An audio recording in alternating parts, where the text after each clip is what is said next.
So எல்லாருக்கும் இனிய மாலை வணக்கம்ப்பா. எல்லாருக்கும் இனிய மாலை வணக்கம். Welcome to UF academy.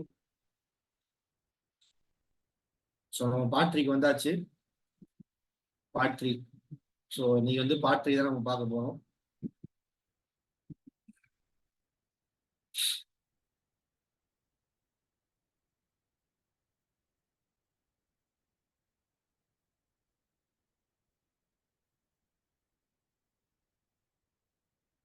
சாப்பிட்டாச்சு எல்லாருமே? ஓகேம்மா. குட் ஈவினிங்மா. குட் ஈவினிங்மா. எல்லாருக்கும் இனிய மாலை வணக்கம்மா. எல்லாருக்கும் இனிய மாலை வணக்கம். கிட்டத்தட்ட நம்ம வந்து ஒரு 100 கொஸ்டின் பார்த்தாச்சு. 100 கொஸ்டின் பார்த்தாச்சு. இன்னொரு 60 கொஸ்டின் இருக்கு. என்ன 60 கொஸ்டின் இருக்கு. அதோட இந்த சீசன் முடிக்கிறப்ப எல்லாமே முடிச்சிடலாம். இந்த சீசன் முடிக்கிறப்ப எல்லாமே நம்ம முடிச்சிடலாம். ஓகேவா? ஸோ ஸ்டார்ட் பண்ணலாமா? ஸ்டார்ட் பண்ணலாமாம்மா? ஸோ குட் ஈவினிங்மா. So welcome to UF academy. So பால்கியோட பகுதி 3 அந்த கிளாஸ் தான் பார்க்குறோம். பிவிக்கு கொஸ்டின். ஸோ கண்டினியூ பண்ணலாம். So institute of Lok Ayukta. So Lok Ayukta எப்போ ஃபர்ஸ்ட் ஆரம்பிச்சாங்க? ஸோ லோக் ஆயுதா ரெக்கமெண்ட் பண்ண கமிட்டி என்னப்பா? பதிவு செஞ்ச கமிட்டி மத்தியானம் தான் பார்த்தோம். ஸோ லோக் ஆயுதாக்கு பதிவு செஞ்ச கமிட்டி என்ன அப்படின்னா ஏஆர்சி. ஏஆர்சி தான் பதிவு செஞ்சாங்க. ஃபர்ஸ்ட் லோக்காயா, அதாவது முதலாம் நிர்வாக சட்டத்திட்ட குழு இதுதான் பதிவு செஞ்சிருப்பாங்க. ஃபர்ஸ்ட் அட்மினிஸ்ட்ரேட்டிவ் ரீஃபார்ம் கமிஷன் இதுதான் வந்து பதிவு செஞ்ச லோகாயுக்தாக்கு. ஸோ இந்த இதுபடி ஃபர்ஸ்ட் எங்க கிரியேட் பண்ண போதா சொல்லியிருப்பாங்கன்னா ஃபர்ஸ்ட் கிரியேட் பண்ண போதா சொன்னது வந்து ஒடிசால தான் சொல்லியிருப்பாங்க.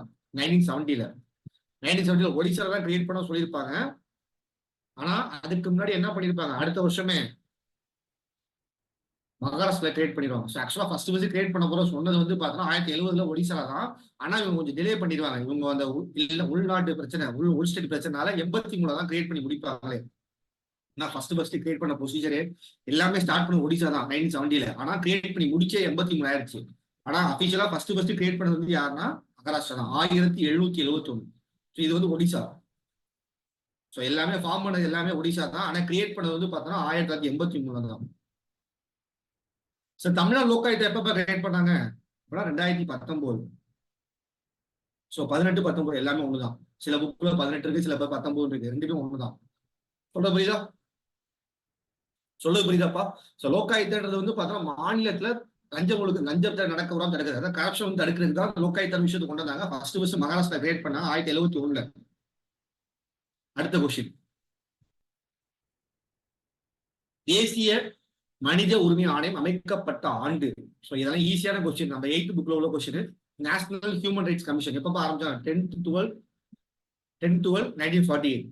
ஸோ இன்னைக்கு தான் வந்து பார்த்தோன்னா அன்னைக்கு தான் என்ன பண்ணாங்க, ஸோ ஹியூமன் ரைட்ஸ் கமிஷன் ஒரு விஷயத்த ஆரம்பிச்சாங்க. என்ஹெச்ஆர்சி அப்படின்ற விஷயத்த யூனு ஆரம்பிச்சாங்க. ஓகேவா? ஸோ இப்போ ஒரு சேர்பர்சன் யாருப்பா? நேஷனல் ஹியூமன் ரைட்ஸ் கமிஷனோட சேர்பர்சன் யாரு? மத்தியானம் பார்த்தோமே. யார் தலைவர்? இப்போ கரண்ட் தலைவர் யாரு?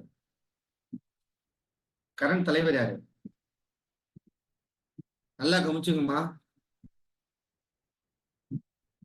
டேட்டு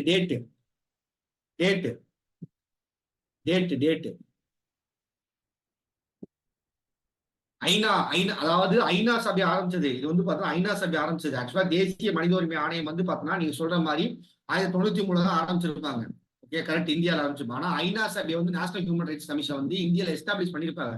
எல்லா ஊர்லயும் எஸ்டாப்ளிஷ் பண்ண சொல்லிட்டாங்க. இந்த டேட்ல 10th 12th 1948லயே எல்லா ஊர்லயும் கொண்டு வந்தாங்க. ஐநா சபையை வந்து கொண்டு வந்தாங்க. எல்லா கண்ட்ரிலையும் இருக்கணும் இந்த மனித உரிமை ஆணையம் சொல்லிட்டு 10/1948 கொண்டு வந்துருவாங்க. ஆனா நம்ம இந்தியாவில் இம்ப்ளிமெண்ட் பண்றதுக்கு 1993 ஆயிடுச்சு. ஸோ அதனாலதான் நம்ம 10ஆம் தேதி டிசம்பர் என்னன்னு கொண்டாடுறோம்? மனித உரிமை தினம் சொல்லி கொண்டாடுறோம். புரியுதா சுகன்யா? ஸோ 1993 இந்தியா நம்ம கொண்டு வந்தோம். ஆனா ஐநா சபை மூலமா தான் இந்த தீர்மானம் நிறைவேற்றப்பட்டது. ஐநா சபை மூலமா என்ன பண்ண, எல்லா நாட்டுக்கும் ஹியூமன் ரைட்ஸ் இருக்கும், அதான் எல்லா நாட்டிலையும் மனித உரிமை இருக்கணும் அப்படின்னு சொல்லி ஒவ்வொரு நாட்டிலையும் மனித உரிமை ஆணையம் கொண்டு வரணும்னு சொல்லிட்டு தேசிய மனித உரிமை ஆணையம் எப்ப எஸ்டாப்ளிஷ் பண்ணா 1940 டிசம்பர் 10. இப்ப யார் தலைவர்னு கேட்டேன். சேர்பர்சன் யாருப்பா? ஸோ மறுபடியும் சொல்லிட்டு இருக்கீங்க, அருண்குமார் மிஸ்ரா. ஸோ இப்பதான் பார்த்தோம், அருண்குமார் மிஸ்ரா. புரியுதாப்பா? ஸோ நீங்க கேட்ட கொஸ்டின் சூப்பரான கொஸ்டின். இந்தியாவில் 1993 ஆரம்பிச்சாங்க. ஆனா இந்த இது வந்து பார்த்தோன்னா ஐநா சபையில எப்ப ஆரம்பிச்சாங்க? ஐநா சபை எப்ப இந்த ஆப்ஷன் வச்சு பார்க்கும்போது அதுதான் கரெக்டான ஆன்சர். டிசம்பர் 10 1948 தான் கரெக்டான ஆன்சர். ஓகேவா? அடுத்தது அடுத்து செக்குலரிசம்ன்ற வார்த்தை, இது ரிப்பீட்டட் கொஸ்டின் பா. செக்குலரிசம்ன்ற வார்த்தை என்ன மொழி சொல்பா? லத்தீன் மொழி சொல். நம்ம ஆல்ரெடி பார்த்ததான் லத்தீன் மொழி சொல், இப்பதான் பார்த்தோம். இந்த செக்குலரிசம்ன்ற வார்த்தை யாருப்பா உருவாக்குனா? காயின் பண்ணது யாரு? யாருப்பா செக்குலரிசம்ன்ற வார்த்தையை காயின் பண்ணது யாரு? இது எந்த அமெண்ட்மெண்ட் ஆக்ட்ல சேர்த்தாங்க? பிரியாம்பிள்ல எந்த அமெண்ட்மெண்ட் ஆக்ட்ல சேர்த்தாங்க? சூப்பர்ப்பா. ஜார்ஜ் ஜாக்கப் ஹோல்கே. அவள ஹோல்கே எல்லாம் ஒண்ணுதான். சூப்பர்ப்பா. 42 அமெண்ட்மெண்ட் ஆக்ட் 1976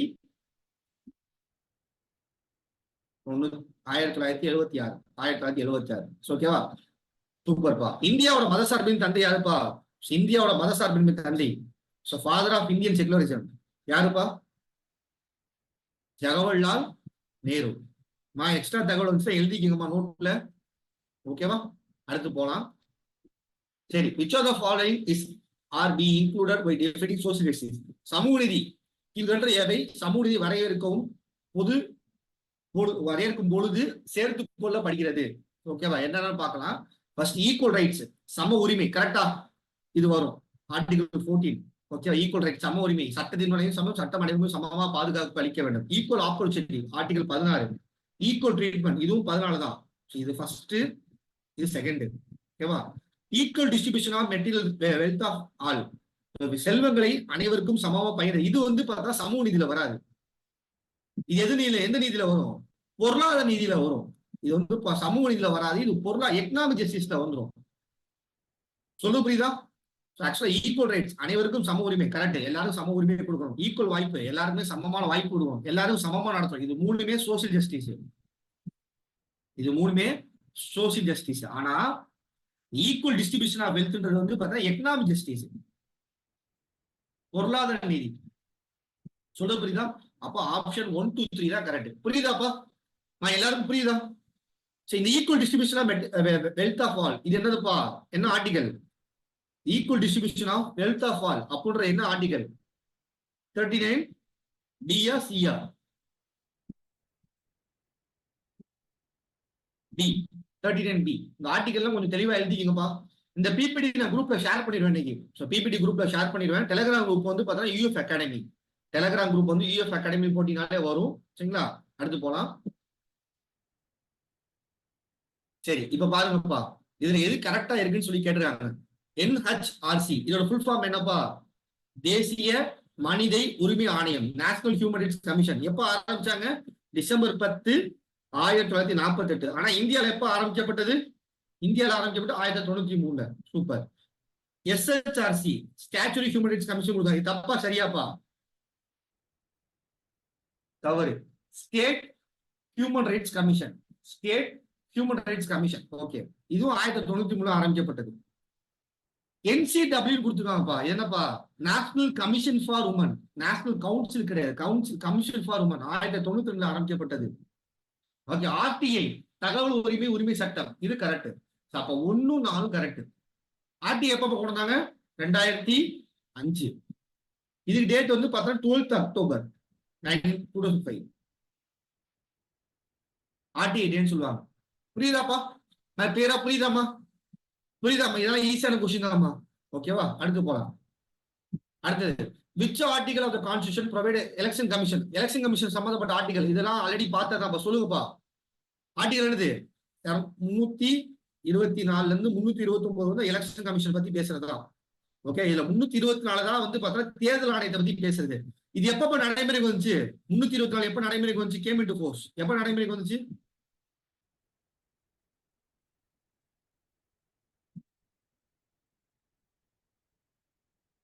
எப்ப நடைமுறைக்கு வந்துச்சு? தப்பு. 26 நவம்பர் 1949 நடைமுறைக்கு வந்துச்சு. ஆனா எப்ப ஃபார்ம் பண்ணாங்க? எலெக்ஷன் கமிஷன் எப்ப ஃபார்ம் பண்ணாங்க அப்படின்னா 25 ஜனவரி 1950. எலெக்ஷன் கமிஷன் ஃபார்ம் பண்ண டேட் 25 ஜனவரி 1950. ஆனா இந்த ஆர்டிகல் நான் கேட்ட இந்த ஆர்டிகல் எப்ப நடைமுறைக்கு வந்துச்சுன்னா 324 வந்து பார்த்தா நவம்பர் 26 நடைமுறைக்கு வந்திருக்கும். அந்த நடைமுறை கொண்டு ஃபார்ம் பண்றதுக்கு வந்து பார்த்தா ஒரு 2 மாசம் எடுத்துட்டாங்க. புரியுதாப்பா? புரியுதாப்பா? சோ இதை பத்தி எக்ஸ்ட்ரா தகவல் பார்க்கலாம். எக்ஸ்ட்ரா தகவல் கொஞ்சம் ஒரு சில விஷயம் இருக்கு. சரி, 1950 இருந்து 1989 வரை ஒரே ஒரு ஆள் தான்ப்பா எலெக்ஷன் கமிஷன், ஒரே ஆள் தான் இருப்பார். இந்தியா ஃபுல்லா எலெக்ஷன் எடுத்து அவரோட வேலை தான். 1993 அப்புறம் என்ன பண்ணாங்கன்னா இதை மல்டி மெம்பர் மாடியா மாத்துறாங்க. ஒரு எலெக்ஷன் கமிஷனரு, 2 அதர் கமிஷனர்ஸ். ஓகேவா? ஒரு தலைமை தேர்தல் அதிகாரி, அப்புறம் அதர் அதிகாரிகள் சொல்லிட்டு 2 பேர் உருவாக்குனாங்க. ஓகேவா? வேற என்ன எலெக்ஷன் கமிஷன் பாத்தீங்கன்னா, எலெக்ஷன் கமிஷன் நோட்டா சிம்பிள் எப்போ உருவாக்குனாங்க? நோட்டா சிம்பிள் விஷயத்தை எப்போ கொண்டு வந்தாங்க அப்படின்னா 2014. இது யார் சொல்லி கொண்டு வந்தாங்கன்னா சுப்ரீம் கோர்ட் கைட்லைன்ஸ் படி தான் கொண்டு வந்தாங்க. சுப்ரீம் கோர்ட் கைட்லைன்ஸ் படி தான் அதை கொண்டு வந்தாங்க.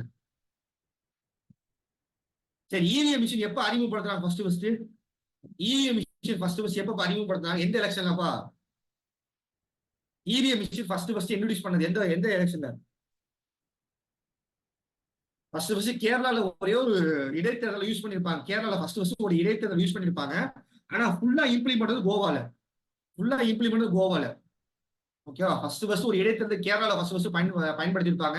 ஆனா ஃபுல்லா இம்ப்ளிமெண்ட் கோவா. ஓகேவா? இவிஎம் மிஷின் எங்க செய்யறாங்க? ஹைதராபாத்லப்பா. இவிஎம் மிஷின் எங்க செய்யறாங்க? ஹைதராபாத்ல செய்யறாங்க. ஓகேவா? இதுதான் தேர்தல் ஆணையத்தை பத்தி தகவல். ஓகேவா?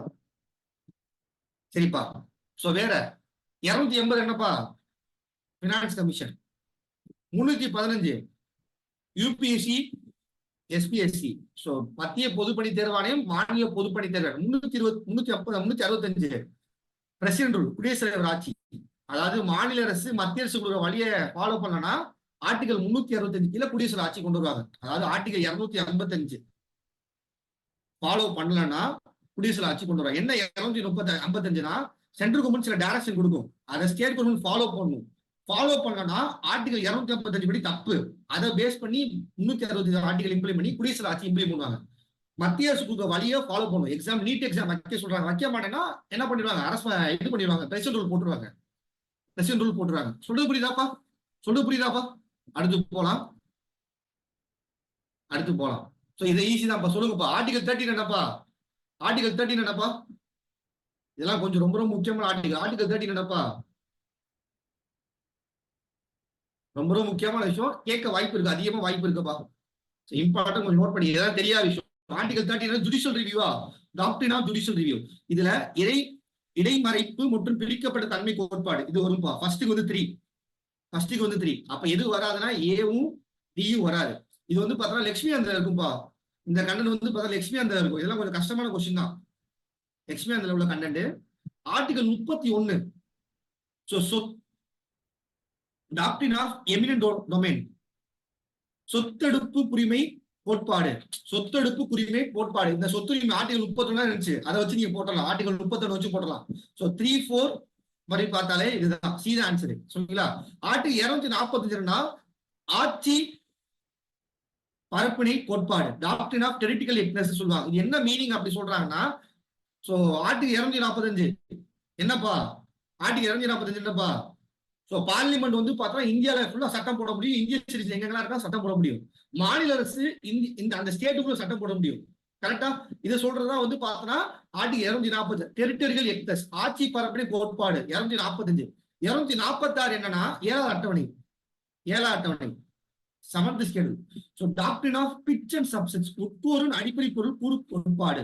சோ இது கொஞ்சம் நோட் பண்ணிக்கங்க, கேட்க அதிக வாய்ப்பு இருக்குப்பா. இந்த மாதிரிலாம் கேட்டா நம்ம பசங்க மாட்டிப்பாங்க. இது சாதாரண ஒரு நம்ம டிஎன்பிஎஸ்சி எக்ஸாம்ல கேட்ட கொஸ்டின். ஆனா யூபிஎஸ்சி ஸ்டாண்டர்ட் உள்ள கொஸ்டின் பாரு. யூபிஎஸ்சி ஸ்டாண்டர்ட் உள்ள கொஸ்டின் நோட் பண்ணி, ரொம்ப ரொம்ப முக்கியமான கொஸ்டின் பா, நோட் பண்ணிக்கங்க. இந்த மாதிரி கொஸ்டின் தான் நம்ம கண்டிப்பா பார்க்கணும்.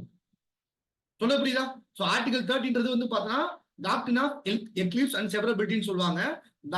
ஆர்டிகல் 13 வந்து பார்த்தா எமினன்ட் டொமைன் சொல்லுவாங்க. நம்ம இதை வச்சும் 13 வச்சும் 245 வச்சு போட்டலாம்ப்பா. இதை வச்சு நம்ம போட்டலாம். இருந்தாலும் ஒரு வாட்டி பார்த்துங்க என்ன போட் பண்றது. ஓகேவா? இது புரியுதா? நான் ஒரு வாட்டி அழைச்சிடுறேன், நல்லா பாருங்க. இந்த கொஸ்டின் கண்டிப்பா கேட்க வாய்ப்பு இருக்கு.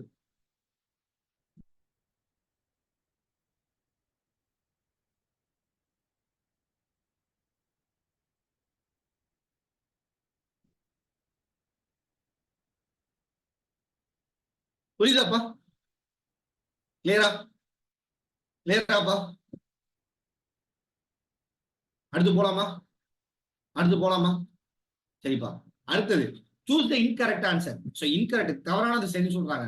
ஸோ குடியரசுத் தலைவர் is a consistent part of the parliament. தப்பு.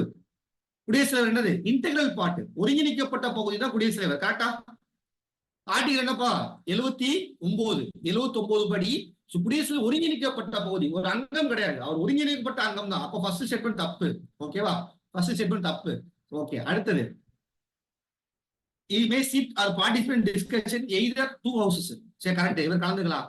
The president can promulgate ordinance having the same effect law passed by the parliament. இதுவும் கரெக்ட்.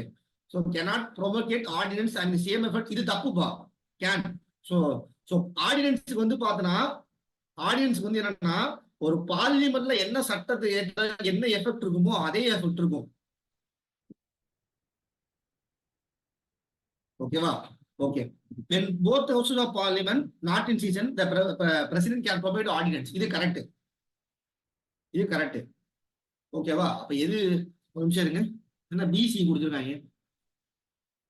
இது கன்ஃபார்ம் தப்புப்பா. சி கன்ஃபார்ம் தப்பு. சி கன்ஃபார்ம் தப்புனாலே நம்மளுக்கு வந்து இது வராது, டி வராது. ஓகேவா? ஒரு நிமிஷம் இருங்க. D confirm correct. ஸோ அப்ப இது வராது. ஒண்ணு வந்து பிஆ இருக்கணும், இல்ல ஏவா இருக்கணும், இல்ல சிவா இருக்கணும்.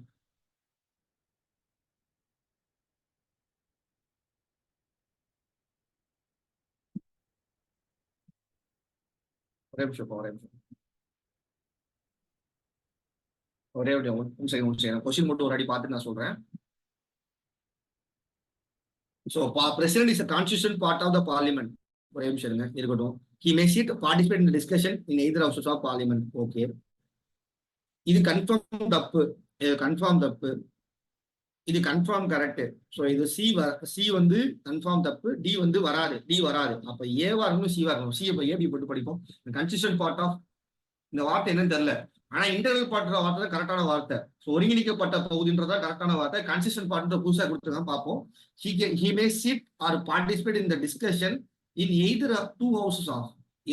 அவர் இரண்டு பார்லிமெண்ட் அவையில் அமரலாம், விவாதத்தில் பங்கெடுக்கலாம். இது தப்புப்பா. ஆமா, இது தப்பு. அவர் வந்து பார்த்தா பிரசேட் தான் பண்ண முடியும்.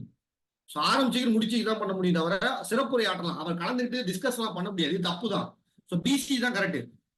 ஏன்றதா ஏன் வந்து இன்டர்னல் பார்ட் கன்ஸ்டியூஷன் பார்ட் ஒண்ணு நினைக்கிறேன்ப்பா. ஒரு அங்கம் கொடுத்துருக்காங்க, குடியரசுத் பாலும் ஒரு அங்கம் கொடுத்தாங்க. இது கரெக்ட் தான். தமிழ்ல கரெக்டா கொடுத்துருக்காங்க, இங்கிலீஷ்ல வந்து தப்பா கொடுத்துருக்காங்க. கன்சிஸ்டன்ட் பார்ட் கொடுத்துருக்காங்க. கன்சிஸ்டன்ட் பார்ட்ன்ற வார்த்தை வராது. இன்டெகிரல் பார்ட் கரெக்டான வார்த்தை. ஓகேவா? ஸோ பிசி தான் தப்பு. ஸோ வந்து பார்த்தோன்னா அவரால் விவாதத்துல கலந்துக்க முடியாது. ஒன்னு சம்மன் பண்ணலாம், ஆரம்பிச்சு வைக்கலாம், முடிச்சு வைக்கலாம். ஓகேவா? பிரசிடண்ட் ஸ்பீக்கரை சொல்லி ஆரம்பிச்சுன்னா முடிச்சு வைக்கலாம். அதான் அவரால் பண்ண முடியும். ஓகேவா? அந்த விவாதத்தை கலந்துக்கலாம் முடியாது. ஓகேவா? எம்பி மட்டும் தான் விவாதத்தை கலந்துக்க முடியும். ஓகே, அடுத்தது which of the following statement are true about two houses of parliament? The two houses of parliament enjoy equal power except financial matter. இது கரெக்ட். ஓகேவா? இது கரெக்ட். அடுத்தது வந்து money bill cannot be introduced to Rajya Sabha. இதுவும் correct. Rajya Sabha can discuss annual budget but can no power to vote for it. மூணுமே கரெக்ட்பா. இந்த option தப்பா கொடுத்துருக்காங்க. 1 2 3 மூணுமே கரெக்ட்பா. 2 3 மட்டும் தப்பு இல்ல. 1 2 3 மூணுமே கரெக்ட். ஏன்னா ராஜ்யசபாவுக்கும் லோக்சபாவுக்கும் எதுல மட்டும் தான் வித்தியாசம்னா பினான்சியல் மேட்டர், நிதி சார்ந்த அதிகாரத்துல மட்டும் தான் விஜயா இருக்கும். Example article 110 117 1. இந்த ரெண்டு விஷயத்தை தவிர மத்த எல்லா விஷயத்துக்கும் ஈக்குவல் பவர் இருப்பா. எல்லாத்துக்கும் ஈக்குவல் பவர் இருக்கு. ஓகேவா? இது கன்ஃபார்ம். மூணுமே கரெக்ட். ஸோ மாத்தி இது தப்புப்பா. இந்த ஆன்சர் தப்பு. மூணுமே கரெக்ட். மூணுமே கரெக்ட். டிஎன்பிஎஸ்சி ஆன்சருக்கு தப்பா இருக்குப்பா. ஏன்னா மூணுமே கரெக்ட். ராஜ்யசபாவுக்கு என்ன அதிகாரம் இருக்கோ அதே லோக்சபாவுக்கு இருக்கும். எந்த விஷயத்தை தவிர அப்படின்னா பினான்சியல் ஆஸ்பெக்ட், ஸோ நிதி சார்ந்த விவகாரம் தவிர மற்ற எல்லா விஷயம் ஈக்குவல் பவர் இருக்கும். எழுதிக்க.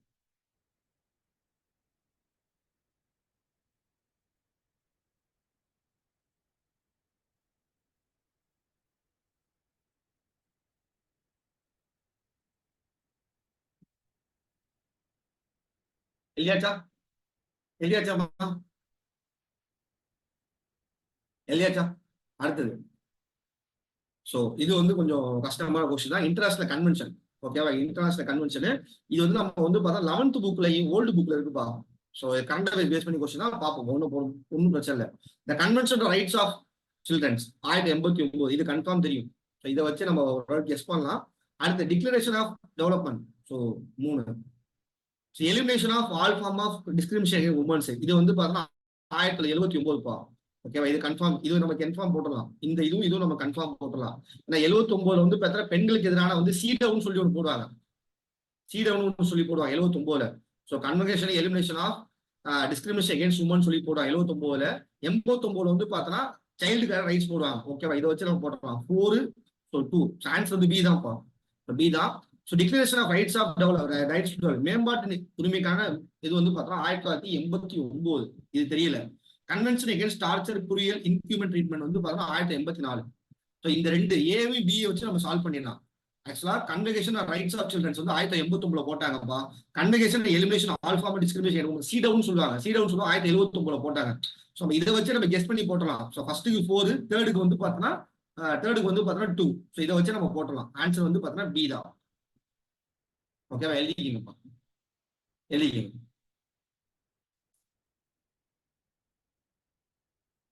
அடுத்தது, so right to information necessary to empower people in India, reduce scope of corruption public administration. ரெண்டுமே கரெக்டுப்பா.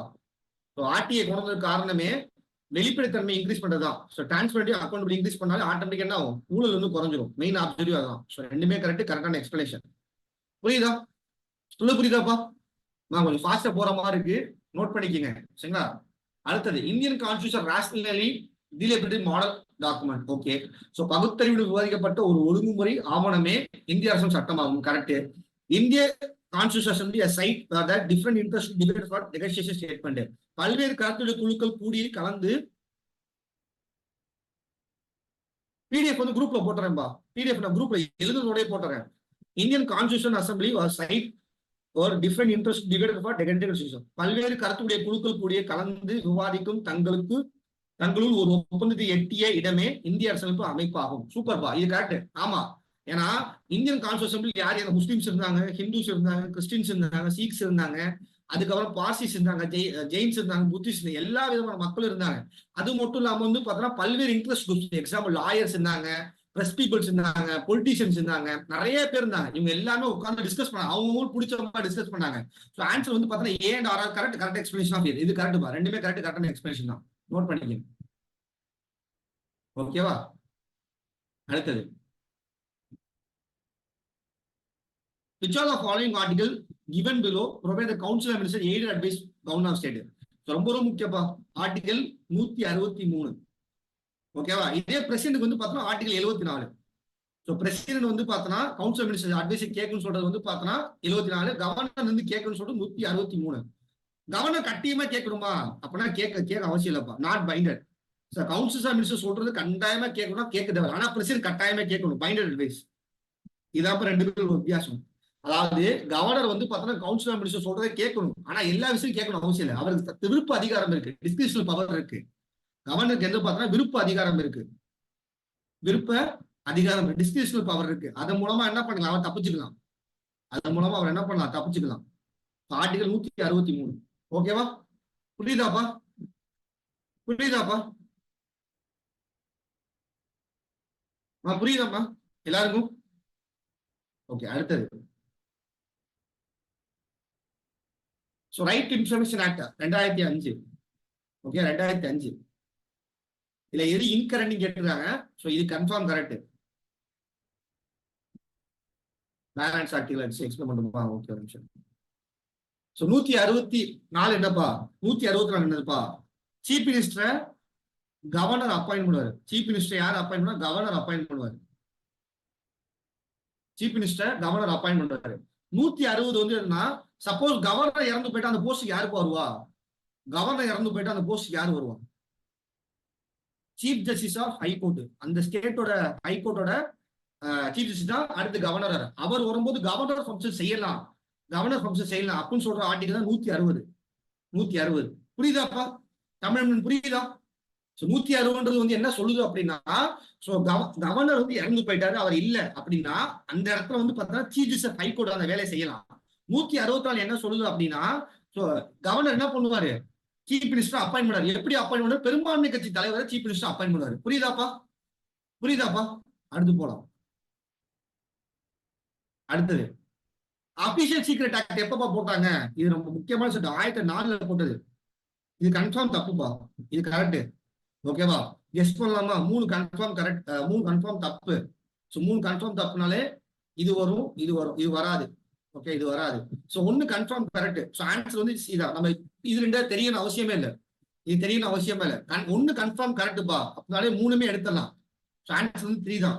சரி, அபிஷியல் அவ்வளவு ரகசிய சட்டம் 1004 போட்டிருப்பாங்க. லார்டு கர்சன் கொண்டு வந்திருப்பாரு, லார்டு கர்சன் கொண்டு வந்திருப்பாரு. ஓகேவா? சரி, நம்ம எல்லாமே தெரியணும் அவசியம் இல்லப்பா. காம்படிட்டிவ் எக்ஸாம் பொறுத்தவரையும் more you can know, more you can eliminate. ஏன் நான் சொல்றேன்னா, இதுதான் நம்ம அப்ளை பண்ணணும். எவ்வளவு தெரிஞ்சிருக்கோ அதை வச்சு நம்ம எலிமினேட் பண்ண கத்துக்கணும். ஃபர்ஸ்ட் 1 வருமா, 1 வரா, எதெல்லாம் வராது அடிச்சிடணும். ஆப்ஷனை அடிச்சிடணும்னா டி தான் ஆன்சர். புரியுதா? சிம்பிளா நம்ம தெரியாம மண்டே குழம்பு கொஞ்சம் யோசிச்சுட்டு இருக்க கூடாது. சொல்லுங்க, புரியுதாப்பா? எவ்வளவு சிம்பிளா நம்ம ஆன்சர் பண்ணணும் அவ்வளவு சிம்பிளா யோசிச்சு ஆன்சர் பண்ணிடணும். புரியுதாப்பா? அடுத்து போலாம். So British cabinet mission headed by Dash in the year 1949. ஓகேவா? யாருப்பா தலைவர்? கேபினட் குழுவோட தலைவர் யாருப்பா? கேபினட் குழுவோட தலைவர் 3 பேர் இருப்பாங்கல்ல. எப்ப இந்தியாவுக்கு வந்தாங்க கேபினட் மிஷன்? 24 மார்ச் 1946 வந்தாங்க. 3 பேர் கொண்டு Stafford groups, AV Alexander, Bertie Clarence. இத தலைவர் வந்து பார்த்தோன்னா இவர் தான். சோ யார் அப்பாயின்மெண்ட் அந்த கேபினட் மிஷன் பண்ணா இவர் தான் அப்பாயின்ட் பண்ணி, கிளெமெண்ட் அட்லி இவர் தான் அப்பாயின்ட் பண்ணிருப்பாரு. ஏன்னா இவர் தான் யாரு? பிரிட்டிஷோட பிரைம் மினிஸ்டரா இருப்பாரு. புரியுதாப்பா? புரியுதாப்பா? அடுத்து போலாமா? அடுத்து போலாமா? ஓகேப்பா, இது கொஞ்சம் சட்ட சிக்கலான கொஸ்டின் தான்ப்பா. சரிங்களா? சட்ட சிக்கலான கொஸ்டின் தான். இதை கொஞ்சம் தெளிவா கவனிச்சுங்க, தெளிவா கவனிச்சுங்க. ஆப்ஷன் இருக்கு, பொறுமையா பாத்துக்கலாம். இதுல இந்த வழக்கு ரொம்ப ஃபேமஸான வழக்குப்பா, குழந்தை தொழிலாளர் சம்பந்தப்பட்ட வழக்கு. குழந்தை தொழிலாளர் சம்பந்தப்பட்ட வழக்கு. ஃபர்ஸ்ட் எது தெரியுதோ அதை வச்சு சால்வ் பண்ணலாம். இதுல என்ன சொன்னாங்கன்னா, compulsory teaching of environmental education. Okay, so strictly down institution. Okay, இதுதான்ப்பா. ஃபர்ஸ்ட் வந்து சிக்கு வந்து பார்த்தோன்னா 1 தான் கன்ஃபார்ம். 1 போட்டாலே முடிஞ்சு போச்சு. சிக்கு வந்து 1 டி தான் ஆன்சர், முடிஞ்சு போச்சு. எப்படின்னா எம்சி மெக்டா வழக்கு, எம்சி மெக்டா வழக்கு என்ன சொல்லுது அப்படின்னா, குழந்தை தொழிலாளர் வேலை பார்த்துருந்தாங்கப்பா. சைல்ட் லேபர் வந்து பார்த்தா ஃபேக்டரிஸ் வேலை பார்த்தாங்க. ஸோ சைல்ட் லேபர், அதிகமான சைல்ட் லேபர் வந்து ஃபேக்டரிஸ் வேலை பார்த்தா என்னப்பா ஆகும்? இண்டஸ்ட்ரியில அதிகமான சைல்ட் லேபர் வேலை பார்த்தா என்ன ஆகும்பா? குழந்தைகள் வந்து அதிகமா சைல்ட் லேபர் வந்து பார்த்தோன்னா வேலை பார்த்தா என்ன ஆகும்? என்ன ஆகும்பா? நாட்டோட ஃபியூச்சரே அஃபெக்ட் ஆகுமா? நாட்டோட ஃபியூச்சர் அஃபெக்ட் ஆகுமா? அதனால எம்சி வெக்டான்ற ஒருத்தர் கேஸ் போடுறாரு. கேஸ் போட்டப்போ 1996 என்ன ஜட்ஜ்மெண்ட் கொடுக்குறாங்கன்னா, இது மாதிரி யார் யாரெல்லாம் குழந்தை தொழிலாளர் இருக்காங்களோ அவங்க மீட் எடுத்து படிக்க வைங்க, அவங்களுக்கு காம்படிஷன் கொடுங்க அப்படின்னு சொல்லி சொன்னாங்க. ஸோ அதுதான் so environment, compulsory teaching of environment education. இதுதான் சொல்றது. ஸோ இதுதான் முக்கியமா 3. ஸோ 3 வந்து 1 வச்சாலே ஆன்சர் வந்து என்னது? முடிஞ்சு போச்சு. 3, 4, 1, 2. புரியுதா? மற்ற வழக்கையும் நம்ம பார்த்துருவோம், மற்ற வழக்கையும் பார்த்துருவோம். Aruna Roy versus union of India. So validity of national curriculum for school was challenge.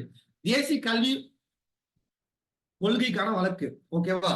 So அடுத்து வந்து பார்த்தோம்னா government of India versus George Philips, compulsory retirement from service, பணியிருந்து கட்டாய ஓய்வு. இதெல்லாம் என்னன்னே தெரியல, ஜஸ்ட் தெரிஞ்சுங்க.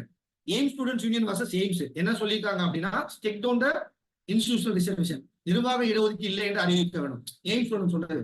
ஸோ நம்மளுக்கு இதை வச்சு நம்ம ஆன்சர் போட்டாச்சு. நாளை நோட் பண்ணிக்கங்க, நாளை நோட் பண்ணிக்கங்க.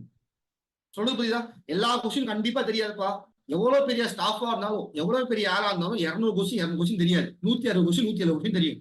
மீதி 30 கொஸ்டின் நீங்க எப்படி சால்வ் பண்றீங்க, அதுலதான் நீங்க வந்து உங்களோட அந்த எக்ஸ்பீரியன்ஸ் இருக்கு. நிறைய கொஸ்டின் அடிச்சடிச்சு பாருங்க. இந்த மாதிரி கொஸ்டின் கொஞ்சம் அடிச்சடிச்சு பாருங்க, உங்களுக்கு ஆட்டோமேட்டிக்கா வந்து வந்துடும். ஓகேவா? அடுத்தது இதுதான்ப்பா. சதியை ஒழிச்சது யாருப்பா? சதியை ஒழிச்சது யாரு? Lord William Bentinck. அதுதானே?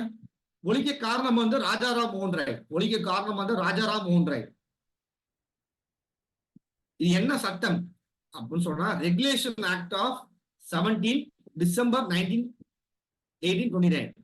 டேட் வந்து 4/12. So December 4. ஃபர்ஸ்ட் பெங்கால ஒழிச்சிருப்பாங்க, பெங்கால ஒழிச்சிருப்பாங்க. சரிப்பா, இது எப்ப லெஜிஸ்லேஷன் ஆக்குனாங்க? அதாவது இந்தியால இந்தியன் கவர்மெண்ட் எப்ப இது லெஜிஸ்லேஷன் ஆக்குனாங்க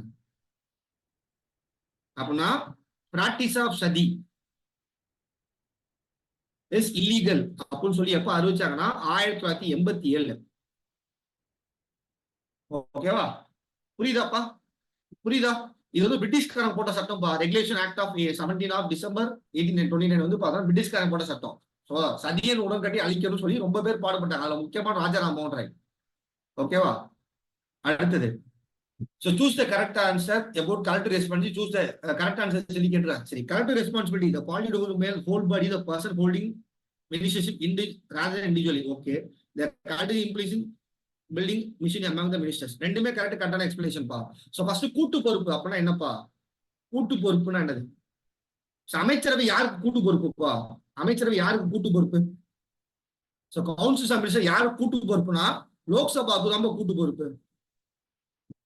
அதான் அதாவது பார்லிமெண்ட் டெமோக்ரஸி. நீங்க பாருங்க, சோ பார்லிமெண்ட் டெமோக்ரஸி பாராளுமன்ற குடியரசு ஆட்சி. பாராளுமன்ற குடியரசு ஆட்சி என்ற கூட்டு பொறுப்புனா ஒவ்வொரு தனி மனிதனும் தனி பொறுப்பு கூட்டு பொறுப்பு இருக்கு. சோ இதை சொல்றது வந்து பார்லிமெண்ட் டெமோக்ரஸி. அடுத்து வந்து பாருங்க, கூட்டு பொறுப்பு என்பது அமைச்சரவை ஒருமித்த கருத்துக்களை உருவாக்கும் அமைப்பை குறிக்கிறது. அதாவது எல்லாரும் சேர்ந்து என்ன பண்ணுவோம், மக்களுக்காண்டி போராடும். ஏன்னா மக்களவையில வந்து மற்ற எல்லாம் கூட்டு பொறுப்பா தான் மக்களோட குறைநிலை பேசி நம்ம என்ன பண்ணலாம், ஒன்னா சால்வ் பண்ணலாம் அப்படின்னு சொல்றதா இந்த விஷயம். So correct explanation of R. ஓகேவா? சொல்லுங்க, புரியுதாப்பா? கூட்டு பொறுப்பு தன்மை, குவாலிட்டி ரெஸ்பான்சிபிலிட்டி ரொம்ப ரொம்ப முக்கியமான விஷயப்பா. இந்த குவாலிட்டி ரெஸ்பான்சிபிலிட்டி பேசுற ஆர்டிகல் வந்து பார்த்தோம்னா ஆர்டிகல் 75. சோ அமைச்சரவை வந்து பார்த்தா யாரு கூட்டு பொறுப்பா? லோக்சபா. யாருப்பா தனி பொறுப்பா இருக்கணும்? இண்டிவிஜுவல் ரெஸ்பான்சிபிலிட்டி யாருக்கு இருக்கணும்? தனி பொறுப்பு யாருக்கு இருக்கணும்? கவுன்சிலர்ஸ் மினிஸ்டர் இண்டிவிஜுவலா யாருக்கு ரெஸ்பான்சிபிளா இருக்கணும்? இண்டிவிஜுவலா அப்படின்னா பிரசிடென்ட்டுக்கு. தனி பொறுப்பு வந்து பார்த்தா பிரசிடென்ட், கூட்டு பொறுப்பு வந்து பார்த்தா லோக்சபாவுக்கு. ஓகேவா? இங்க அதுதான் கொடுத்துருக்கோம், building machine among the ministers. அதாவது வந்து அமைச்சரையை வந்து பார்த்தா ஒருமித்த கருத்தை உருவாக்குது.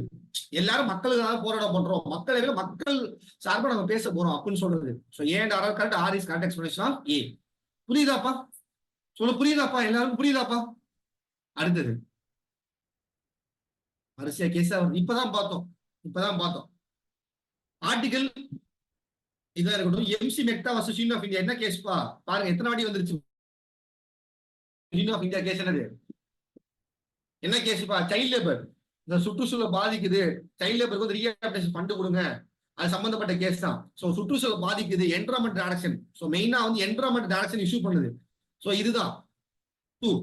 சோ சுற்றுச்சூழல் பாதிக்காம இருந்தா சைல்ட் லேபர் வேலை போகணும், ஃபியூச்சர் அஃபெக்ட் ஆகக்கூடாது. அது சம்பந்தப்பட்ட ஆர்டிகல் தான். சோ அதை வச்சு நம்ம என்ன பண்ணலாம், போட்டுடலாம். சோ 4, 3, 2, 1 முடிஞ்சு போச்சு. மத்த எதுவுமே தெரியல அவசியமே இல்லை. இதை வச்சு நம்ம சால்வ் பண்ணியாச்சு. புரியுதாப்பா? எப்போதுமே more you can know, more you can eliminate. அந்த ஃபார்முலா அப்ளை பண்ணுங்க, ஈஸியா சக்சஸ் ஆயிடலாம். மத்த எல்லா வழக்கும் சும்மா பாத்துங்க. சரிங்களா? அடுத்தது பல்வந்தராய் கமிட்டி எப்பப்பா போட்டாங்க? 1957. Ashok Mehta committee 1977. LM Singhvi 1986. G K. Rao committee 1985. ஓகேவா? சோ 4, 1, 3, 2. இதெல்லாம் ஈஸியான கொஸ்டின் நம்ம காலையில இதான் பார்த்துட்டு இருக்கோம். அடுத்தது Lok Sabha is lower house of Indian parliament. Correct. கீழவை member of Lok Sabha correct. 42 amendment English Lok Sabha member. இது தப்புபா. 31வது amendment act. So 31st amendment act என்ன பண்ணி லோக்சபா எம்பி சீட்டை 525ல இருந்து 545 ஆக்கியிருக்கோம். இது தப்பு. சோ 1 and 2 தான் கரெக்ட். எழுதிங்க. 31 அமெண்ட்மெண்ட் என்ன சொல்லுதுன்னா லோக்சபா எண்ணிக்கை 525 545 மாறுச்சுப்பா. ஓகேவா? சரிப்பா, அடுத்து போலாம். So which of the following statement is correct, true about cabinet? Cabinet பத்தி எது கரெக்டா சொல்லு, எதெல்லாம் கரெக்டா சொல்லுப்பா. ஃபர்ஸ்ட் நம்ம தெரிஞ்சது பார்க்கலாம். Head of cabinet. கேபினெட் தலைவர் prime minister. The cabinet consists of prime minister and his senior minister with important folio. இதுவும் correct. Cabinet system enforce responsibility of the executive to legislation. இதுவும் கரெக்ட். மூணுமே correct. சரிப்பா, இந்த கேபினட்ன்ற வார்த்தை எல்லப்பா mention பண்ணிருக்கு? எந்த ஆர்டிகல்ல மென்ஷன் பண்ணிருக்கு? ஆர்டிகல் 352லப்பா. ஆர்டிகல் 352 என்னப்பா அப்படின்னா நேஷனல் எமர்ஜென்சியை பிரசிடென்ட் டிக்ளேர் பண்ணுவாருப்பா. இதுக்கு யாரோட எழுத்துப்பூர்வமா அங்கீகாரம் வேணும்ப்பா?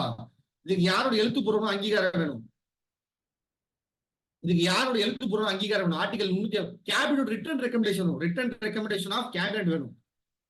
எழுத்துப்பூர்வமான அங்கீகாரம் வேணும். ஓகேவா? Written recommendation of cabinet. இதுலதான் அந்த கேபினட் வார்த்தை இருக்கு. வேற எந்த இடத்துலயுமே இல்ல. அமைச்சரவை. சொல்ல புரியுதா? அடுத்தது சோ அதேதான். ஃபர்ஸ்ட் அசோக் மேத்தா கமிட்டி என்னப்பா ரெக்கமெண்ட் பண்ணாங்க? டூ டே சிஸ்டம் ரெக்கமெண்ட் பண்ணாங்க. ஓகேவா? சோ பல்வந்திர கமிட்டி 3 டேஸ் ரெக்கமெண்ட் பண்ணாங்க. அப்ப இது கரெக்ட், இது கரெக்ட். அப்ப இது வராது. என்ன இன்கரெக்ட் தான் கேட்டிருக்காங்க. சோ அப்ப இது வராது. L M Singhvi district collector chairperson of Zilla Parishad. Okay, Zilla Parishad. Okay. அடுத்து வந்து பார்த்தா GVK Rao committee. GVK Rao committee abolition of post of district. இது கரெக்ட். ஏன்னா இவர் சொன்னது என்ன சொன்னா, first district development commission post abolish பண்ணுன்னு சொன்னது இது தப்பு. ஏன்னா உருவாக்க சொல்லியிருப்பாரு, கிரியேட் பண்ண சொல்லியிருப்பாரு. கிராஸ் வித்தவுட் ரூட், வேர்லாம் மரம் இல்ல அப்படின்னு சொல்லியிருப்பாரு. அதுக்கப்புறம் district collector chairman of Zilla Parishad, இது தப்பு. வில்லேஜ் பஞ்சாயத்து. சோ கிராம பஞ்சாயத்தோட சேர்பர்சன் தான் யாரு? இன்ஸ்பெக்டர். அவன் தான் வந்து வில்லேஜ் பஞ்சாயத்து. சோ இதுவும் தப்பு. ஓகேவா? இது தப்பு, இது கரெக்ட், இது கரெக்ட். சோசியல் அடி சமூக தணிக்கை தான். அப்ப 3 and 4 தான் தப்பு. 3 and 4 தான் தப்பு. நல்லா கவனிச்சுங்க. அசோக் மேத்தா கமிட்டி வந்து பார்த்தா 2 டேஸ் வழிபடுத்தும். மெயினா வந்து பார்த்தா சோசியல் ரெஸ்பான்சிபிலிட்டி, சோசியல் ஆடிட். இந்த அசோக் மேத்தா கமிட்டி போட்ட வருஷம் நிறைய ஸ்கீம்ஸ் கொண்டு வருவாங்க. சென்ட்ரல் கவர்மெண்ட் ஸ்கீம்ஸ் நிறைய கொண்டு வந்திருப்பாங்க. 1977 இருந்து 80 பார்த்தா ஒரு 60-70 ஸ்கீம்ஸ் கொண்டு வந்திருப்பாங்க. அவ்வளவு ஸ்கீம்ஸ் கொண்டு வந்திருப்பாங்க. ஐஆர்டிபி, அதுக்கப்புறம் வந்து பார்த்தா ரூரல் டெவலப்மெண்ட் ப்ரோக்ராம், அதுக்கப்புறம் வந்து பார்த்தா நிறைய ஸ்கீம், என்ஆர்ஜிஏ, அந்த மாதிரி நிறைய ஸ்கீம்ஸ் கொண்டு வந்திருப்பாங்க. பல்வந்திர கமிட்டி 3 அடுக்கு பட்ஜெட் சிஸ்டம் கொண்டு வந்து, இது கன்ஃபார்ம் கரெக்ட். ஓகேவா? இதுவும் கரெக்ட். எல்எம் சிங்லி என்ன சொன்னாங்கன்னா, டிஸ்ட்ரிக்ட் கலெக்டர் இன்ஸ்பெக்டர், ஆய்வாளர். அதாவது கிராம பஞ்சாயத்து ஆய்வாளர் தான் வந்து பார்த்தா டிஸ்ட்ரிக்ட் கலெக்டர். ஓகேவா? அதுக்கு ஜிவிகே ராவ் கமிட்டி என்ன சொன்னா, டிஸ்ட்ரிக்ட் டெவலப்மெண்ட் கமிஷன் ஒரு போஸ்ட் உருவாக்குங்க. ஏன்னா கிராஸ், அதாவது ரூட் இல்லாம வந்து பார்த்தா கிராஸ் இல்ல, அதாவது வேர் இல்லாம மரம் இல்ல. அதே மாதிரி கிராமங்க மேம்படாம நாடு மேம்படாதுன்னு சொல்லியிருப்பாரு. கிராஸ் வித்தவுட் ரூட்னு சொல்லியிருப்பாரு. ஓகேவா? புரியுதாப்பா? இந்த கொஸ்டின் கொஞ்சம் ட்விஸ்டான கொஸ்டின், கொஞ்சம் நோட் பண்ணிக்கங்க. ஏன்னா இன்கரெக்ட்னு கேட்டுருக்காங்க, கரெக்ட்னு போட்டுறக்கூடாது. சரிங்களா? ஃபர்ஸ்ட் நம்ம தெரிஞ்ச வச்சு எலிமினேட் பண்ணி ட்ரை பண்ணுவோமா? இந்த கொஸ்டின் பாருங்க. உங்களுக்கு தெரிஞ்ச வச்சு எப்படி எலிமினேட் பண்ண சொல்லி தரேன். ஃபர்ஸ்ட் நம்மளுக்கு என்ன தெரியும்? பல்வந்திர கமிட்டி கன்ஃபார்ம் தெரியும். பல்வந்திர கமிட்டி தெரியும். அப்ப 2 கன்ஃபார்ம் கரெக்ட். 2 கன்ஃபார்ம் கரெக்ட்னால எது அதை வராது? எது வராது? பியும் சியும் வராது. அப்ப நம்ம என்ன 1, 3, 4 மட்டும் கான்சிடர் பண்ணாலே போதும். புரியுதா? 1, 3, 4 மட்டும் கான்சிடர் பண்ணாலும் இப்படிதான் எலிமினேட் பண்ணணும். இப்படிதான் எலிமினேட் பண்ணி போகணும். ஓகே. அடுத்தது சோ எந்த அமெண்ட்மெண்ட் ஆக்ட்ல 21 வயசு 18 வயசு குறைச்சாங்கப்பா? Universal adult franchise. Universal adult franchise வயதுக்கு வந்த வாக்குரிமைய யாருப்பா குறைச்சா? யாரு குறைச்சா? ராஜீவ் காந்தி 1988 நடைமுறைக்கு வந்து 89. ஓகேவா? சோ இது ரொம்ப முக்கியமான அமெண்ட்மெண்ட் ஆக்ட், நோட் பண்ணிக்கோங்க. 61. அடுத்தது நேஷனல் ஆன்டி டோப்பிங் ஏஜென்சி. இது ரொம்ப முக்கியப்பா. தேசிய ஊக்கம் வந்து எதிர்ப்பு நிறுவனம் எப்போ நிறுவப்பட்டா? 2009பா. இது ஃபேக்சுவல் டேட்டா. இதெல்லாம் மனப்பா பண்ணி தான் ஆகணும். ஆன்டி டோப்பிங்னா தேசிய ஊக்கம் வந்து எதிர்ப்பு நிறுவனம்ப்பா. இப்போ வந்து பார்த்தா நிறைய பேர் ட்ரக் அடிக்ட் ஆயிருக்காங்க. நம்ம தமிழ்நாட்டில் பார்த்தா ரொம்ப பேர் ட்ரக்ல அடிக்ட் ஆயிட்டாங்கப்பா. அது எதிர்த்து போராட்டத்துக்கு ஒரு நிறுவனமே கிடையாது. இப்போ இந்த மாதிரி நிறைய பேர் வந்து சின்ன சின்ன பசங்க அந்த கஞ்சா அடிக்ட் ஆகி போதையில இருக்கிறதுனால பார்த்து ரீசெண்டா வந்து பார்த்தா ஒரு போலீஸ் ஆபீசர் கஞ்சால போய் அடிச்சிருக்காங்க. ஸோ அந்த மாதிரி எதிர்ப்பு தடுக்கணும் அப்படின்ற தேசிய ஊக்கம் எதிர்ப்பு நிறுவனம் நேஷனல் ஆன்டி டோப்பிங் ஏஜென்சி அப்படின்னு சொல்றது 2009 கொண்டு வந்தாங்கப்பா. இது கொஞ்சம் நோட் பண்ணிக்கங்க. TNPSC question. நிறைய பேர் இப்ப கஞ்சா அடிச்சு செத்து போறாங்க. கஞ்சா, அபீனு, கொக்கைனு. ஓகேவா? அவங்க அம்மா அப்பா தான் நல்லபடியா வளர்க்கணும். சோ உங்களுக்கு தெரிஞ்சு யாராவது இருந்துச்சா அவங்க எப்படியே காப்பாத்தி கொண்டு வந்துருங்க. ஒரு தடவை உள்ள போயிட்டா வர்றது கஷ்டம். அடுத்தது so Goa celebrated 60th liberation டே எப்பப்பா? டிசம்பர் மாசம் 2020பா. ஏன்னா 1900 எப்பப்பா இவங்க விடுதலை ஆனாங்க? கோவா எப்பப்பா லிபரேட் ஆனாங்க? கோவா யார்ட்ட லிபரேஷனா? போர்ச்சுகீஸ்பா. போர்ச்சுகீஸ் வந்து லிபரேஷன் வாங்கியிருப்பாங்க. இதுக்கு ஒரு அமெண்ட்மெண்ட் போட்டு தான் இந்தியாவில் சேர்த்திருப்பாங்க. என்ன அமெண்ட்மெண்ட் ஆக்ட்னா 12th கான்ஸ்டிடியூஷனல் அமெண்ட்மெண்ட் ஆக்ட் 1962. ஓகேவா? 1962 இருந்து கணக்கு எடுத்துங்கப்பா. 60 வருஷம் ஆச்சுப்பா. ஓகேவா? 60 வருஷம். டிசம்பர் மாசம் 2020 என்ன பண்ணாங்கன்னா தன்னோட 60வது விடுதலை தினத்தை கொண்டாடி இருப்பாங்க. டிசம்பர் மாசம் எல்லாமே டிசம்பர் மாசம் கரெக்டா போட்டுருவீங்க. ஏன்னா டிசம்பர் மாசம் விடுதலை ஆச்சு. 2020 தான் கரெக்ட். நோட் பண்ணிக்கோங்க. ஓகேவா? ஏன்னா இது வந்து இந்தியாவோட சேர்த்த தினம். டிசம்பர் 1962 இந்தியாவோட சேர்த்த தினம். ஆனா இந்த கோவா வந்து விடுதலை வந்து 1954 கொடுத்துட்டு போயிருப்பாங்க. 1954 கொடுத்துட்டு போயிருப்பாங்க. விடுதலை கொடுத்துட்டு போயிருப்பாங்க. ஓகேவா? எழுதிக்கங்கப்பா. சோ 60 கூட்டி இப்படி போட்டக்கூடாது. 2020 போட்டுறோம். 1962 60 கூட்டி 2020 போட்டக்கூடாது. இதுதான் எல்லாருமே பண்றது. இப்படி பண்ணக்கூடாது. ஓகேவா? ஸோ டிசம்பர் மாசம் 2020 கோவா வந்து பார்த்தோன்னா சுதந்திர அடைஞ்ச தினம் கொண்டாடினது வந்து பார்த்தோன்னா டிசம்பர் மாசம் 2020.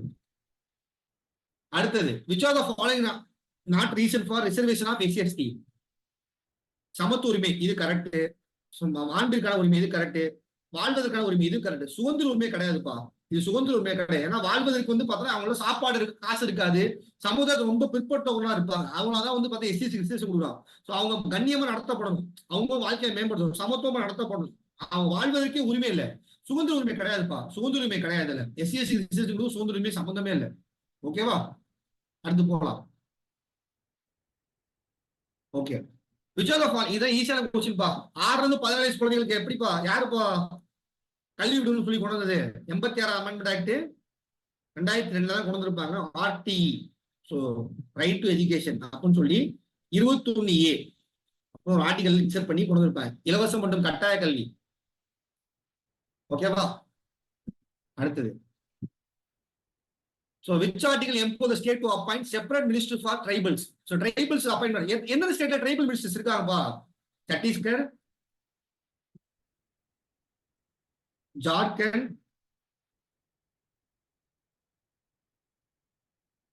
மணிப்பூர்லாம் கிடையாதுப்பா.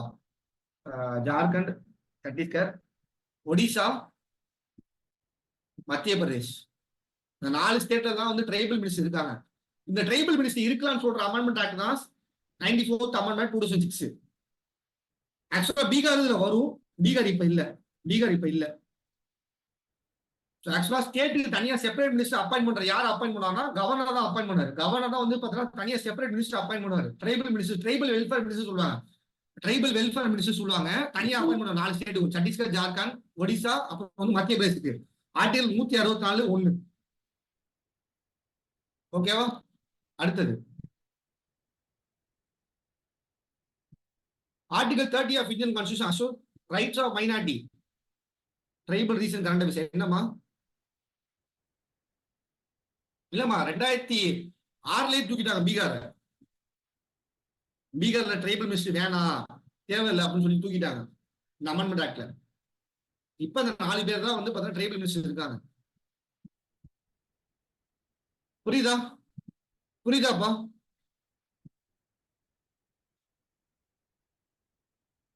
Okay, article 30. ஸோ சிறுபான்மை கல்வி நிறுவனம் ஆரம்பிக்கலாம். ஆர்டிகல் 30 அதான். ஸோ ஆர்டிகல் 30 வந்து பார்த்தா சிறுபான்மை கல்வி நிறுவனம் ஆரம்பிக்கலாம்.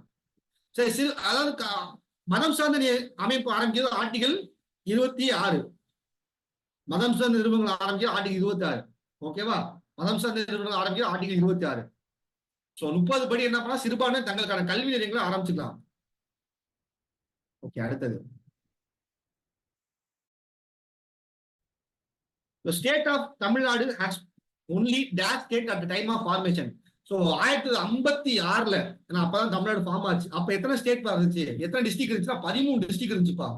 இப்ப எத்தனை டிஸ்ட்ரிக்ட் இருக்கு? 30 டிஸ்ட்ரிக்ட் இருக்கு. நம்ம ஜியோகிராபி புக்ல கொடுத்துருப்பாங்க, ஜியோகிராபி புக்ல தெளிவா கொடுத்துருப்பாங்க. 13 டிஸ்ட்ரிக்ட் தான் இருந்துச்சு இனிஷியலா. இப்ப எத்தனை? 30 டிஸ்ட்ரிக்ட் இருக்கு. ஓகேவா, அடுத்தது so consider the following statement, identify correct among political parties.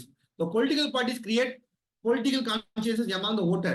அரசியல் கட்சி வாக்காளர் அரசியல் விழிப்பை ஏற்படுத்துகிறது, correct. Biparty and multiparty necessity for production of democracy, இதுவும் correct. Political parties create cooperation between executive and legislature, அதாவது அமைச்சரவைக்கும் சட்டப்பேரவைக்கும் இடையே சமூகமான ஒத்துழைப்பை அரசியல் கட்சி உருவாக்குகிறது. 3மே கரெக்டுப்பா. ஏன்னா நிறைய கட்சி இருந்தாதான் ஜனநாயகத்தை நிலைநிறுத்த முடியும். ஒரே கட்சி தான் அந்த கட்சி சொல்றது ஆட்சியா இருக்கும், சரிங்களா? அதே மாதிரி பொலிட்டிக்கல் கட்சி என்ன பண்றாங்க, ஒரு நாள் நான் வந்தா ஊரே மாத்தினா நிறைய பேர் பேசுவாங்க. அதுக்கப்புறம் இதுதான் திராவிட மாடல் சில பேர் பேசுவாங்க. அந்த மாதிரி வந்து பார்த்தா நிறைய பேச்சுகள் நம்ம வாக்காளர் வந்து வியந்து போவாங்க. அண்ணாதுரை பேச்சு, கலைஞரோட பேச்சு, ஜெயலலிதா பேச்சு, அப்புறம் சீமானோட பேச்சு, எல்லாரோட பேச்சு பார்த்தோன்னா மக்கள் வியந்து போறாங்களே. அதுக்கு ஒரு political parties create cooperation between executive legislature, அமைச்சரவைக்கும் சட்டமே ஒரு சுமூகமான உருவாக்கி கொடுக்குது. 3மே கரெக்ட். 3மே கரெக்ட். இது 9th புக்ல இருக்குப்பா, 9th புக்ல இருக்கு இந்த கொஸ்டின். ஓகேவா, செக் பண்ணிக்கோங்க. அடுத்தது religious equality in Indian constitution as provided in dash. இந்திய அரசியலமைப்பில் மத சமத்துவ பிரிவில் டேஷ் வழங்கப்பட்டது. ரிலிஜியஸ் ஈக்வாலிட்டி, மதம் சார்ந்த சுதந்திரம்.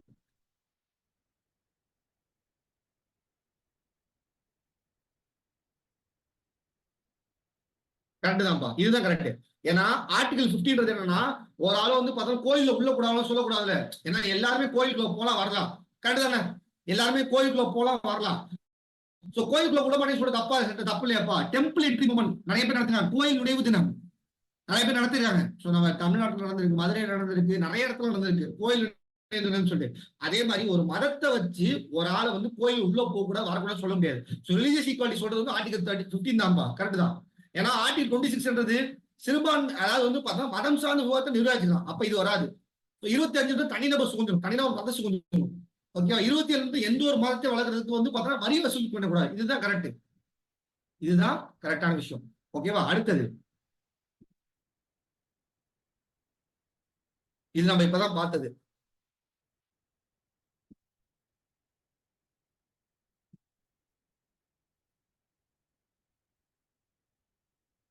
கஷ்டமான கொஸ்டினா பார்ப்போம், கடைசியில இருக்கு. ஸோ காஸ்ட் வந்து ஒரு 10 கொஸ்டின் பார்த்துட்டு முடிச்சுக்கலாம். நான் டைம் ஆயிடுச்சு. ஓகேவா?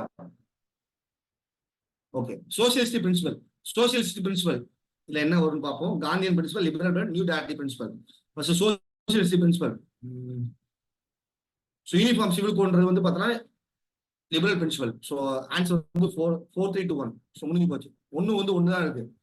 ஓகேவா? அடுத்து வந்து பார்த்தோன்னா directive principal, new directive principal additional சேர்த்தது 48A சேர்த்திருப்பாங்க. அதை 42 அமெண்ட்மெண்ட் ஆக்ட்ல சமவேலை சம ஊதியம். Socialist principle 39D. அடுத்தது community development programme Gandhi article 40 கீழே வரும். ஓகேவா? ஆர்டிகல் 40 கீழே வரும். ஸோ புரியுதாப்பா?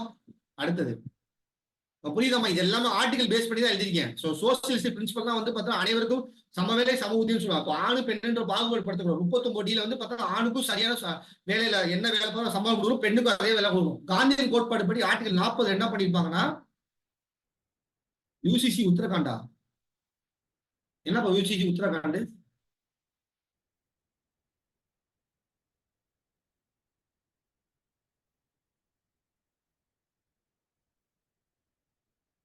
இம்ப்ளிமெண்ட் பண்ண ஸ்டேட் சொல்றீங்களா? யூசிசி இம்ப்ளிமெண்ட் பண்ண ஸ்டேட் வந்து சொல்றீங்களா? ஆனா அதுக்கு முன்னாடி ஒரு ஸ்டேட்ல இம்ப்ளிமெண்ட் பண்ணாங்களே. First uniform civil code implement பண்ணது கோவாப்பா. கோவால தான் ஃபர்ஸ்ட் இம்ப்ளிமெண்ட். ஆனா எவ்வளவு பெரிய பிரச்சனை தெரியுமா? அடிச்சு நேர ஆரம்பிச்சுட்டாங்க. அங்க இருக்க வேணாம். இப்போ உத்தரகாண்ட்ல இம்ப்ளிமெண்ட் பண்ணிருக்கலாம். ஆனா ஃபர்ஸ்ட் இம்ப்ளிமெண்ட் பண்ணது கோவா தான். ஓகேவா? அடுத்தது காந்தியின் கோட்பாடு படி வந்து பார்த்தோம்னா community development liberal interaction principle தெரியும். நம்ம வந்து யூனிஃபார்ம் சிவில் பொது சிவில் கொடுங்க. அதாவது வந்து இப்பதான் இந்த சட்டம் போட்டாங்க, பொது சிவில் சட்டம் சொல்லி போட்டாங்க. ஸோ நியூ டைரக்டிவ் பிரின்சிபல் வந்து பார்த்தோம்னா ஸோ வனவிலங்கு, அதாவது சுற்றுச்சூழலை மேம்படுத்த காப்பாற்றுது ஆர்டிகல் 48லயே. ஓகேவா? அடுத்தது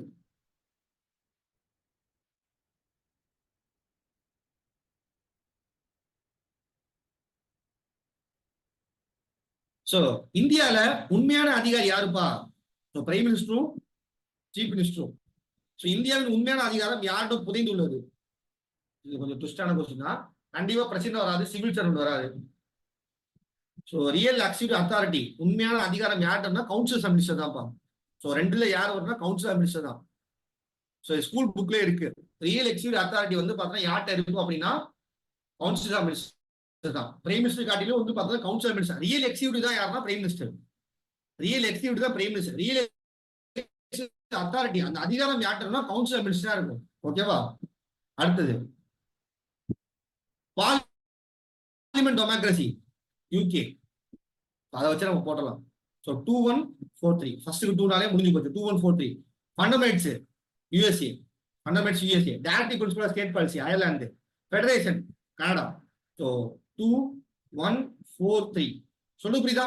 ஸோ பார்லமெண்ட் மக்களாட்சி வந்து எங்க இருந்து எடுத்திருக்காங்க அப்படின்னா யூகேல இருந்து எடுத்திருக்காங்க. அடிப்படை கடமை உரிமை வந்து பார்த்தீங்கன்னா யூஎஸ்ஏ இதுக்கு பேர் வந்து பார்த்தீங்கன்னா bill of rights. So directive principle of state policy எங்கன்னா அயர்லாந்து எடுத்திருக்காங்க. கூட்டாட்சி கனடால இருந்து எடுத்திருக்காங்க. ஓகேவா? கூட்டாட்சி கனடால இருந்து எடுத்திருக்காங்க. அடுத்தது which of the following statements is true correct about councils or minister? So cabinet is the head of one or more department. Correct. So minister can join frame the policies of government. இதுவும் correct. The ministers of state and deputy chairman cannot share in the government policy. இதுவும் correct. ஏன்னா state ministers deputy ministers இதை வரமாட்டாங்க. மெயினா வந்து பாத்தீங்கன்னா government policy பொறுத்தவரை cabinet ministers அவங்க என்ன சொல்றாங்க அதுதான் முடிவு, இறுதியான முடிவு. மூணுமே கரெக்டுப்பா, மூணுமே கரெக்ட். ஓகேவா? அடுத்தது, so which article of Indian Constitution mention develop on scientific temper? ஓகேவா? H. so humanism and scientific temper, humanism and scientific temper இது ஒரே ஒரு ஆர்டிகல் தான் கொடுத்திருக்காங்க, scientific temper.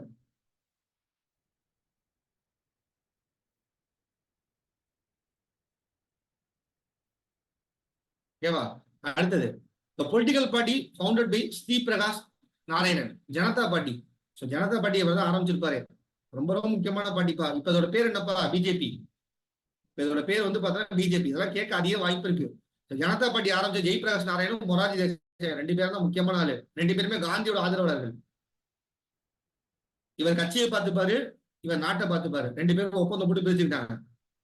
ஓகேவா? புரியுதாப்பா? அடுத்தது, சரி ஓகேப்பா, இதுவரை போதும். மீது உள்ள கொஸ்டின் நீங்க அடுத்த கிளாஸ்ல பார்க்கலாம்ப்பா. அடுத்த கிளாஸ் ஒரு 30 கொஸ்டின் இருக்கு, அடுத்த கிளாஸ்ல பார்க்கலாம். அடுத்த வாரம் பார்க்கலாம். ஒரு 30 கொஸ்டின் இருக்கு, அடுத்த வாரம் பார்க்கலாம். சார் பிடிஎஃப் குரூப்ல போட்டுறேன்ப்பா. பிடிஎஃப் குரூப்ல போட்டுறேன். ரெக்கார்டிங் ஆஃப் பண்ணிருங்க மேம்.